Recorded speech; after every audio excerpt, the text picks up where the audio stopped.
Namaste, Pranam, Gita Dhyana.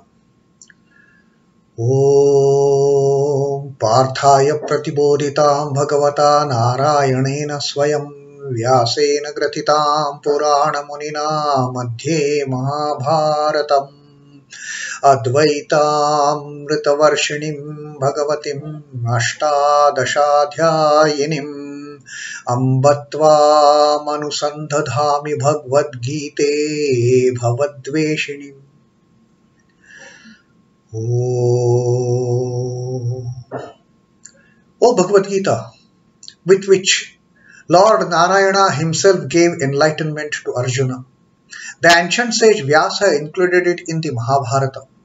O Goddess, showerer of the nectar-like knowledge of non-dualism contained in your 18 chapters, O my affectionate mother, the destroyer of rebirth, I meditate upon thee. Krishna Vandana. Vasudeva Sutam Devam Kansa Chanura Mardanam Devaki Paramanandam Krishnam Vande Jagadgurum. Son of Vasudeva, the slayer of Kansa and Chanur, extreme delight for Mother Devaki, O Lord Krishna, the supreme teacher of the universe, my salutations to you. Srimad Bhagavad Gita, Dnyaan Vidyaan Yoga, the 7th chapter, and we will be reading the third verse, the third Shloka today. Having read the second Shloka yesterday, where Sri Krishna told us that I am going to dispel everything to you. I am going to spell out everything. The Dnyāna as well as Vidyāna, and that I am going to declare to you, that I am going to teach you sahasreṣhu, without leaving even a smallest part of that knowledge. I am going to distribute everything what is there to be learned. And having known that, yajñātva na iha bhūyān anyat jñātavyam vashishyate. Having known that, having got that knowledge, nothing remains for you to be learnt after that as far as the Dnyāna and Vidyāna is concerned. I am going to tell you each and everything about it. So let us get ready. Let us all prepare ourselves to hear what Sri Krishna is going to tell us without leaving anything behind. Sahasreṣhu. And having learnt that Dnyāna and Vidyāna, there is nothing more for us to know in this world, in this universe, in this life. Sri Krishna says in the third verse, manuṣhyāṇāṁ sahasreṣhu kaśhchid yatati siddhaye yatatām api siddhānāṁ kaśhchin mam vetti tattvataḥ. Manuṣhyāṇāṁ sahasreṣhu, among the thousands of men. Sahasreṣhu is among thousands. Manuṣhyāṇāṁ, men, among the thousands of men. I mean, the figure that Sri Krishna has quoted maybe pertains to the time of the Mahabharata, on that battlefield of Kurukshetra. Today, if Sri Krishna were to tell this, he would talk about not sahasreṣhu but millioneshu, lakshavadi, kotyavadi. Among the thousands of people, kaśhchid yatati siddhaye. Very few, scarcely one. Kaśhchid, scarcely someone strives for perfection. Among the thousands of men, they are not bothered about getting to know about the realization, the self-realization. Hardly one among them. Hardly one among the thousands, one among the millions.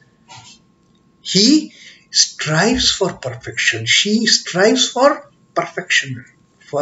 Strives for realization, for enlightenment, for illumination, for escaping from that net of Mahamaya, of that fisherman's net. Hardly one or to, they will make an effort to get out of that net. Yatataām api siddhānāṁ. Yatataām. Yatataām is even among the striving ones. Hardly one will strive for getting liberation, and among those few, the mumukshus who are striving for liberation, siddhānāṁ, of the successful ones, kaśhchin māṁ vetti tattvataḥ. Maybe just one or two. Māṁ vetti tattvataḥ. They reach to that end point of vetti, known, māṁ, me, tattvataḥ, to the perfection in totality. Tattvataḥ is in essence. In short, Sri Krishna is saying, among the thousands of men, maybe one is striving for perfection, one is trying for gaining that knowledge, one is trying for that realization, for that enlightenment, for that illumination. Good enough for him. And among such thousands of seekers of liberation, among those thousands among millions then, among those who have succeeded in getting this inquisitiveness for liberation, that jidnyasu that Sri Krishna had talked about, maybe one among thousands gets this jidnyasa, gets this inquisition, their inquisitiveness, get this anxiety to know what lies ahead, gets this anxiety towards enlightenment. Let me see what it is. Maybe one in thousands. And among such thousands, yatatām api siddhānāṁ, among all these who have kindled the fire of realization within themselves, among them, kaśhchin māṁ vetti tattvataḥ. Hardly one knows me in totality, knows me in truth, in reality. Hardly one. So first of all, one among millions. Among such who have kindled the interest in realization, in enlightenment, among such, hardly one. He knows me tattvataḥ. Tattvataḥ is in essence. He knows me through and through. Only one.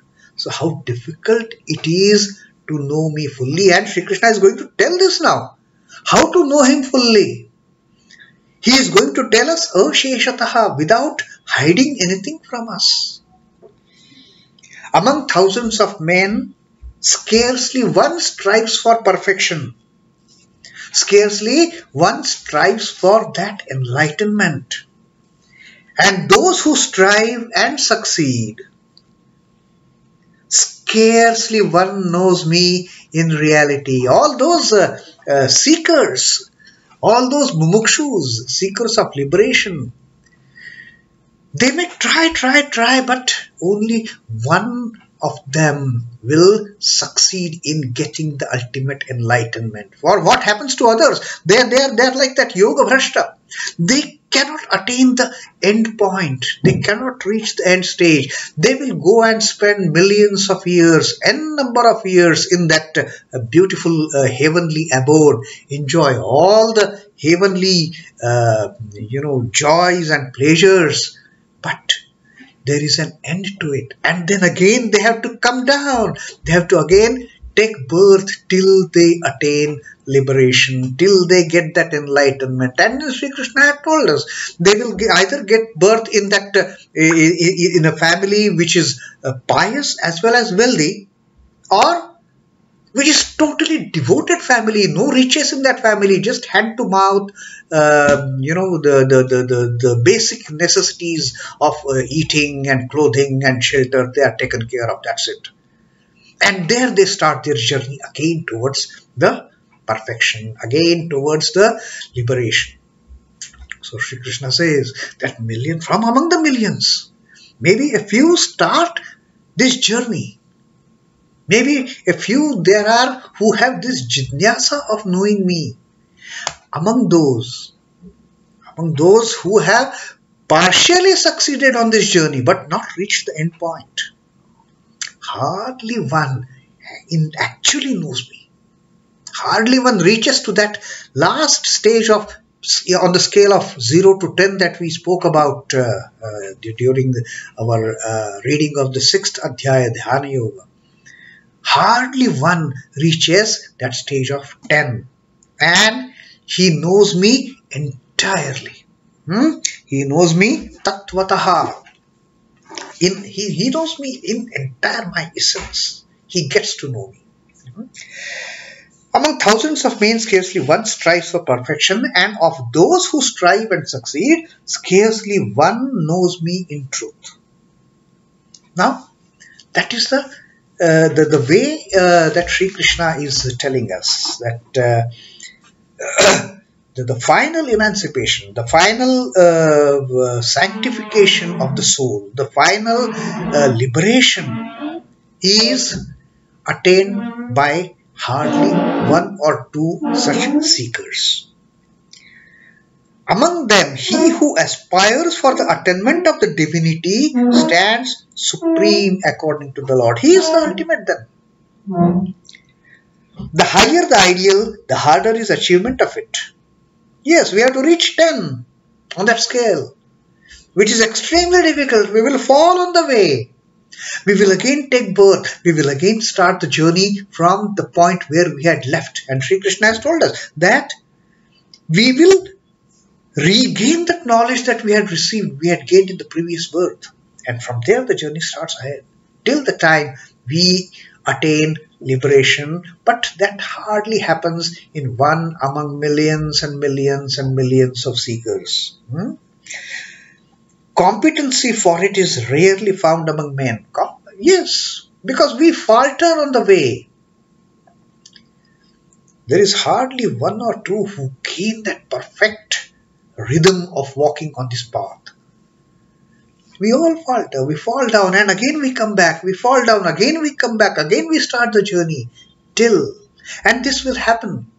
This will certainly happen, and a day will come where all of us, we will have the liberation. We will know the Lord in His entirety. Tattvataḥ, we will come to know of Him. The right attitude, the right understanding, the right adjustment, the right application, these are the fourfold indispensable virtues that lead the aspirant to the divinity. To know what is my real self. To have that oneness. To realize that oneness with the ultimate one. Men who are fully equipped with these divine qualities are rare indeed. Indeed, very rare. How many people we know of who have attained such perfection? And on this particular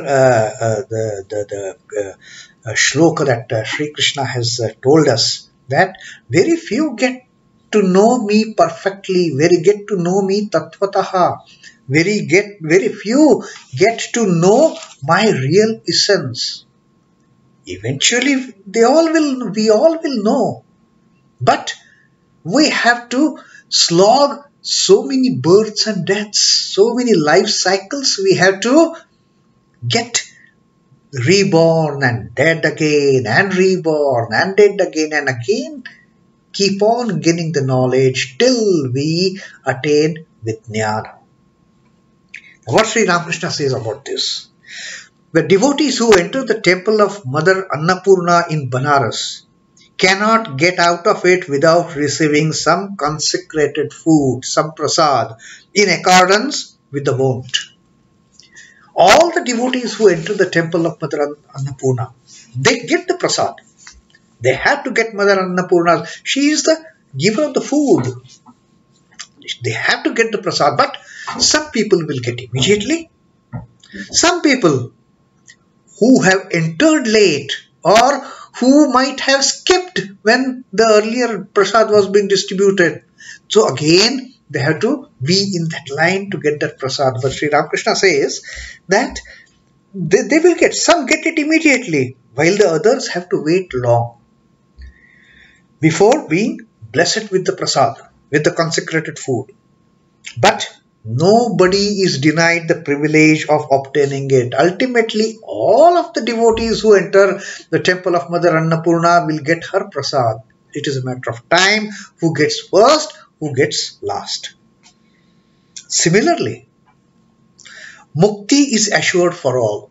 This is the assurance Sri Ramakrishna is giving us. Mukti is assured for us. Liberation is assured for all. The enlightenment is assured for all. Some get it in this very birth. Others have access to it after 2 or 3 births. While yet others have to wait and go through countless births before becoming competent for emancipation. That is what Sri Ramakrishna also tells, like Sri Krishna has told us, that one among thousands they strive for perfection, and one among such seekers of liberation will know me perfectly. But they will know, it is a matter of time. But all are destined for mukti sometime or other. We are all in this play. Who touches the granny? That was the one example Sri Ramakrishna used to always quote to his devotees. In the game of the granny, where the children are blindfolded and they have to touch the granny. Whosoever touches the granny is freed. Everyone has to touch the granny. It is a matter of time when and who when will touch the granny. So Sri Krishna says, yes, everyone has to gain liberation. Some start seeking me, some start seeking liberation. Among millions, maybe one. And among such seekers, hardly one knows me perfectly, gets liberated. For that one, there is no coming back again. There is a moksha, there is nirvana, there is a mukti. It is the knowledge of God that makes man fit for mukti. When we get to know God, when we get to know Lord, when we get to know what is the ultimate truth, what is the ultimate realization, when we get to know that, then we are mukta. Then we are jivan mukta. We are free from this bondage of taking birth and death. God knowledge is rather vague and abstruse for ordinary man. Yes. Ordinary man cannot even comprehend what is that God knowledge. For an ordinary man, maybe the Lord sits in that, idol. He starts worshipping. But that is not the end to it. The end to it comes when the Lord in that idol vanishes for him and takes seat in his heart. That is the ultimate realization, which happens maybe one among millions. They may strive to seek that Lord within. And among those seekers, one among millions may have the realization of the Lord dwelling in his heart or in her heart. He has therefore to be put in the path that is discernible to him. Proceeding from known to the unknown is natural for him. And then the journey starts off from the external, that idol, to the internal, that is through intuition, that is through inner understanding, that is through insight, that is through intuition. That is what Sri Krishna says, that it happens, but depending on one's inherent tendencies, what one has attained, the knowledge in the previous births. One is capable of getting it in this life itself. Like Sri Ramakrishna says, some may strive for 2, 3, 4, 5, 6 lives. Some may strive for millions of lives, like those two sadhakas we had talked about in that example when they asked Narada, when will we get liberation? And Narada had told them that the number of leaves are there on this tree, so many birds. You have to perform the austerities and then you will get liberated. So it happens like that. So Sri Krishna says, one among thousands, and even one among those thousands. So how difficult it is. That is what Sri Krishna has taught us in this third shloka of the Jnana Vidyāna Yoga, the 7th adhyaya of Srimad Bhagavad Gita in our today's reading. Om Namo Bhagavate Vasudevaya. Sri Krishna Arpanamastu. Jai Sri Ramakrishna. Jai Thakur. Jai Ma. Jai Swamiji.